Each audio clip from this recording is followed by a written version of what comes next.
Ward number 9ના યુવા councillor Shrirang રાજે સાયરે દ્વારા Ayushman card કેમ્પનું આયોજન કરવામાં આવ્યું છે।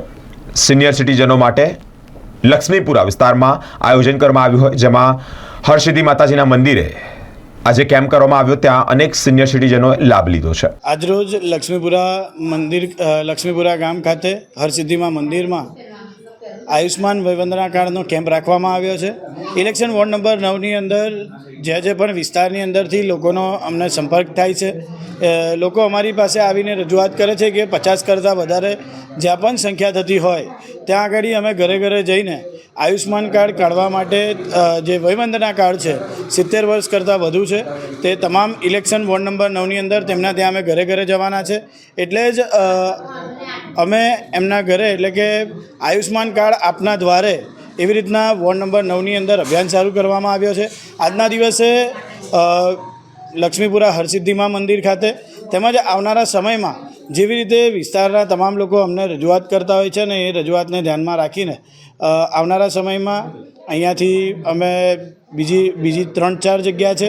જેઓને અમને કોન્ટેક્ટ કરેલો છે ને એવી રીતે તમામ જગ્યાએ અમે ઘરે ઘરે જઈને એટલે તેમના સ્પેસિફિક એરિયાની અંદર જઈને આજે હરસિદ્ધિમાં મંદિર છે તો ગોત્રી ગામ હોય, એવી રીતે સિવાસી હોય, ઉંડેરા હોય, ઇલેક્શન વોર્ડ નંબર 9ની જે પણ વિસ્તાર લાગતો હશે તે તમામ જગ્યાએ તમામ વડીલોની સેવા માટે અમે આયુષ્માન કાર્ડનું આયોજન કરવામાં આવ્યું છે। અને જેવી રીતે વાત કરીએ કે પ્રધાનમંત્રી શ્રી દ્વારા એક સારી યોજના કરવામાં આવી છે અને તમામ 70 વર્ષના લોકોને જે ખૂબ જ મેડિકલની જરૂરિયાત તેમને હોય છે, મેડિકલ સુવિધાની જરૂરિયાત હોય છે, એવી જરૂરિયાતો પૂરી પાડવા માટે આ કેમ્પના આયોજન કરવામાં આવ્યા છે। એવી જ રીતે હરસિદ્ધિમાં મંદિર ખાતે અમારા ઇન્દ્રજીતસિંહ પરમાર તેમજ લક્ષ્મીપુરા ગામના તમામ વડીલો આજે અહીંયા પોતે પણ સેવા આપી રહ્યા છે અને આયુષ્માન કાર્ડ કાઢવા માટે જે પણ વડીલો બાકી હોય તે જલ્દીથી જલ્દી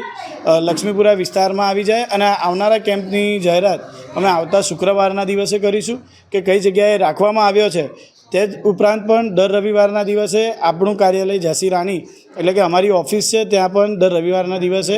આ આયુષ્માન કાર્ડ વયવંદના કાર્ડનું અમે ત્યાં આગળ કેમ્પનું પણ આયોજન કરેલ છે।